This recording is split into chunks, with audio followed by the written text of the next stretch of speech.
saying? There's some three takeaways. That's what we will. And the new generation, they want to do everything differently. Yeah. So they came and it's just like, no craft. We don't like that. This is too polished. This is fake. This is not authentic. And I think authenticity doesn't necessarily mean raw. It means honest. Does this style fits the brand? Is it honest? That's it. Ja.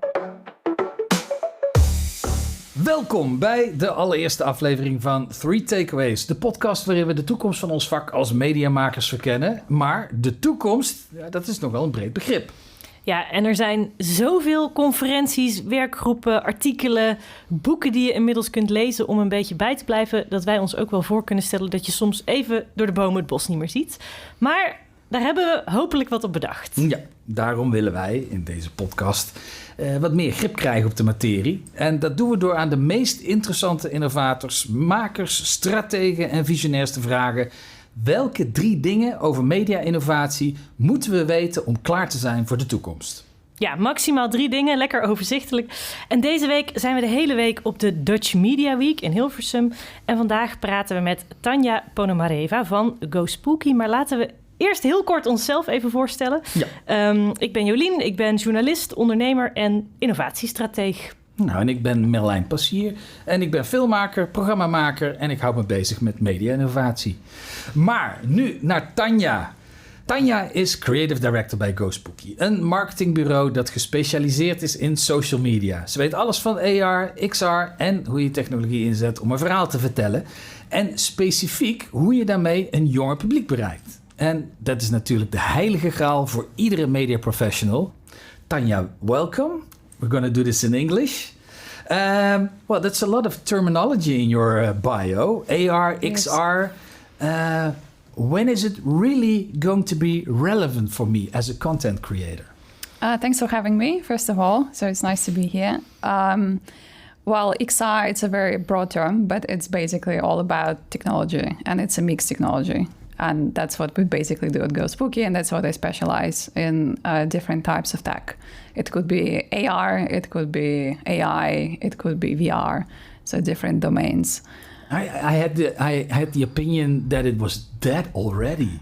VR, you hardly ever hear anything about it anymore. It is partly true. I think VR mostly moved into kind of maybe medical domain. So every time that you would need to facilitate a deep experience, or it could be gamified, it could be educational. So it just became very niche. It's not a mass market product, first of all, because you need to have VR glasses to watch the experience. And it's not very, well, consumer friendly as well. But there is a niche for that. So it is popular in particular industries, maybe not that much in marketing or advertising anymore. Yeah, because like you said, not a lot of people have these devices. I'm curious, how did this come into your life? Like, how did you first get in touch with this? I came across it already 10, 12 years ago when I started my career. It was called digital back in the days. And then it slowly became social, and then it became mixed reality. So finally it's all blended together. So you yourself, are you also active personally on Snapchat or Roblox? Because I think that's, for me, I'm in my 30s, I can do TikTok, but like Snapchat is already difficult for me. And I have colleagues that are, well, even a little bit older, and they'll even like leave TikTok because they don't understand the language of the medium. And if you have to learn how to create for these media, like, how do you get into that? Just watch a lot of content. So I'm an active user of Instagram, and I'm an active watcher of TikTok. So I spend most of my time watching TikTok, and then the rest of the time, I would say, making videos and pictures for Instagram. And I also quite active for Snapchat. So you're being sucked into the tunnel of all that TikTok content. For sure, yes. Are you addicted? I wouldn't call myself addicted, but I'm curious. And I'm curious. Sounds like an excuse. I'm very curious how the TikTok algorithm evolves. There is a very, very special thing about TikTok algorithm that not many people know about. And it works on time density. So that's what it's called. So it promotes content that's being watched from start to finish. And even if you're a small creator, if you make a piece of content that's immediately going to be picked up and been fully watched for, let's say, 5 people first, and then 10 people, and if it's 100 people within the first 5 minutes, that's going to be viral. And that's how basically TikTok promotes the content. It's not necessarily about likes or shares or the region or how many followers this person has. It's all about engagement. So you can fool the algorithm by getting 100 people to vote or to like or to engage with the content in the first 5 minutes? No, it's not that simple. No, it also cannot be same people from the same region or the same family or connected. So algorithm is quite smart. So it picks on your location or your interests. And that's also a very interesting thing about TikTok, that it never serves you just the content you like. It surprises you with the content that you might be interested in, or completely opposite piece of content. So if you're into fashion, you occasionally will get a piece of content about tech. So the algorithm will test, is it something you would like to see? And if it's yes, you will see more content like that. And therefore, TikTok is so popular, and people spend so much time on TikTok because they always get surprised. And someone told you about this algorithm, or did you figure it out yourself?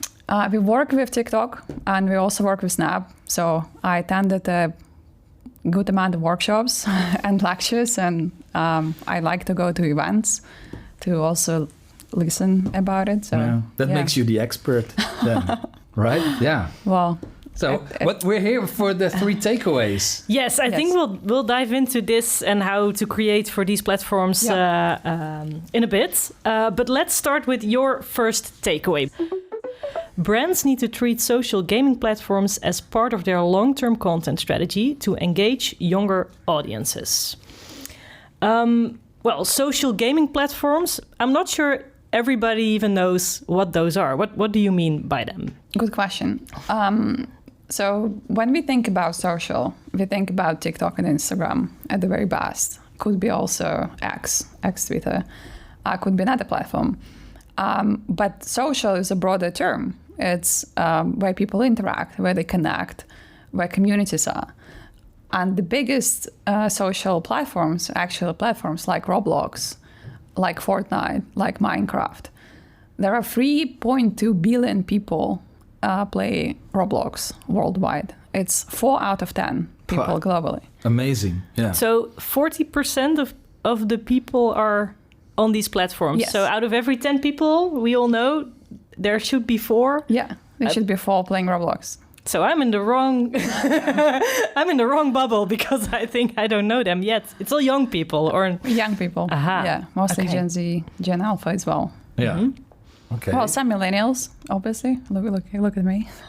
So, but imagine you know everything about social media, but imagine that you're working in the more conventional media.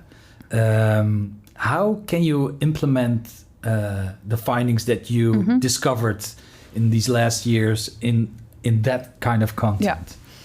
Yeah. So the platforms like TikTok or Roblox, again, they're powered by algorithm. So TikTok promotes content which is authentic, which is highly engagement on, and where people basically interact. And you would see a lot of content that's been born out of also comment section. People would reply to a piece of content. There is a conversation. And brands that do it really well are brands that would respond to even the most negative pieces of content in a fun, innovative way that would engage even more people. Same in Roblox. It's about user-generated worlds. Anyone can create a world on Roblox.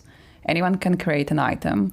There are millions of items sold on the platform, and there are just different rules of the game. So if you're in the traditional media, you would probably still have an idea of your campaign, or it could be, I don't know, a story that you want to share.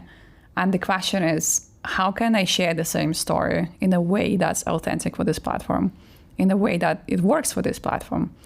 I have 2 kids. They're 16 and 18. And I always wonder that they only get to see the content that they want to see or that they are sucked into.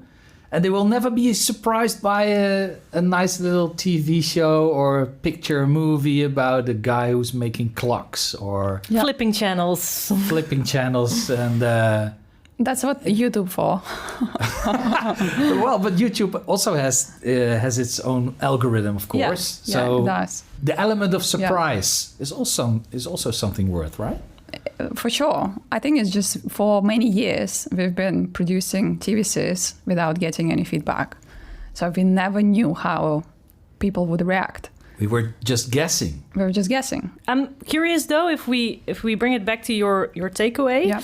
your advice is to treat these social gaming platforms as a part of the long-term content strategy. Yep. Could we maybe use an example? Say I'm making a documentary series, or I'm making a fictionalized TV show, anything that's made here at the Media Park. Yeah.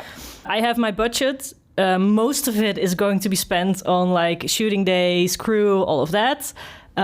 Would you say cut some of the budget and invest it in content for Roblox, and how to go about it? Yeah. Where would we start? How would you even do it? I would first think about who is the audience, who are the people you want to watch this piece of content or this TV show or anything that is produced. And then what are the best mediums to reach those people? So if it's primarily Gen Z audience, then I would invest in TikTok, I would invest in Roblox, in a similar platform. And I would think, how can we recreate a similar experience that we just did for this TV show on Roblox, for example? If it would be a game, what would it be? If there is a merchandising, can we launch those t-shirts in Roblox with imagery or heroes of that show? Just as simple as that. Do you think should everything be a game? I don't think everything should be a game, but game is a lot about engagement. And I think that a lot of things are not engaging at the minute. And that's why people get bored. Well, what's wrong with boredom? It's not, but boredom It can be very inspiring, right? For sure, but boredom is a choice. So to bore people with content, it's a kind of not a good thing to do, in my opinion. Do you not recognize the feeling that sometimes you just want to sit back, relax, watch a show, and Of course. not have to engage? Of course, and I would pull up Netflix and I would watch a show. Yeah. But then I would want to know what other people think about it. And I would go on TikTok and listen everything about it and engage in conversation. All right, so it's two different kinds of experience. First you have the passive consuming maybe, and then you get into interactive mode and you want to talk about it. Absolutely. Okay. Yeah. When we're creating media content, we have an ethical responsibility Yes. towards our target audience, Of course. especially when it concerns a younger audience. Shouldn't we be very careful with them as well, Yes. with all the branding and trying to convince them to buy stuff or to be cool when you buy an artificial outfit for your virtual character? And I mean, 100%. We all should be very careful. So when we work with brands and create those games, we first identify, okay, what is our youngest audience and what are the ethical considerations? We never just sell products. So the purpose of having a world on Roblox is that there are people and kids that can play and enjoy just actual playing time, actual games like Obby game. And that's what it's a gift from brand to people. And then maybe if you like that gift, you're going to like the brand. So it's creating connection. It's creating, some sort of a conversation, not pushing any products, not selling anything directly. And if people like your product and what you do, maybe they would also like to buy something, but it's not the purpose. It's not the first third. It's kind of an after third. It's more loyalty building. yeah. Let's go to the second takeaway. Let's go to the second one. Takeaway 2. Content is now a tool for building communities where fans become brand advocates and creators drive sales. The power of content lies in its ability to build loyal, active communities, not just passive viewers. What does that mean exactly? Okay. So maybe to talk about more creators. So there are a lot of different content creators that would tell stories in a very authentic, very raw way that would reach insane amount of audience, like videos that would go almost viral because they're authentic, because they're fun, they would always engage with their community. And that's what we also advise to brands, is not to try to build a community from scratch. rather tap into the community and offer them something. And if you don't know how to do it, work with people that already do it, like content creators. That will help your brand to stand out. And when is something successful? Can you measure that? On TikTok, you can measure, first of all, how many people watched this piece of content, when people dropped. So what are the most disengaging time? And then how many likes, responses? Are they positive? Are they negative? Where did this piece of content traveled? Which part of the world interacted with most? Yeah. What do these people like? Like, what are their interests? Like, what is demographic? So you can get all the data very quickly. And you can also look at the most performing assets and then discuss what made them most performing. That we don't really do that in conventional media yet, right? It's we have some figures like how many people are watching and when they stop looking at a TV show, I think. So if you're still working in the offices of the news, for example, how can you start applying? I'm a massive fan of New York Times and Economist. I think I listen to all the podcasts that they produce and I watch their TikToks for at least a couple of hours every day. What they do really well is, so first of all, the podcast format is just discussing a particular subject, having a third leader that will give an opinion, and tapping into different social issues, having full investigation about it, like checking all the reports and producing content that is engaging, that you can immediately reply on, you can listen to, you can re-listen to again. And on TikTok, it's one of the reporters would have on the background the article, and basically recap the article for you, like a short summary, 5-10 minutes. You don't even need to read it. If you don't have subscription, you can just listen to it. And then you can engage in a conversation with people that also like that article or didn't like that article. You can have a conversation about that.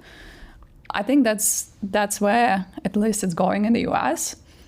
And the New York Times channel on TikTok is extremely popular. There are millions of people watching it every day. Yeah, well, I was thinking, because you just mentioned don't build a community by yourself, but look for creators who are already in that community. I think that's really an interesting lesson, because what happens now that a lot of the broadcasters are looking at TikTok and they see a creator and then they say, come make a show for us on like the traditional platform. Mm-hmm. Well, maybe it should be the other way around. 100%. Should be the other way around.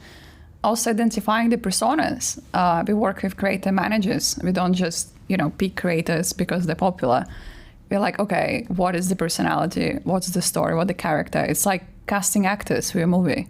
It's very important to find someone with the right tone of voice, someone who can tell your story, be passionate about it, be authentic about it. So we are casting creators, basically.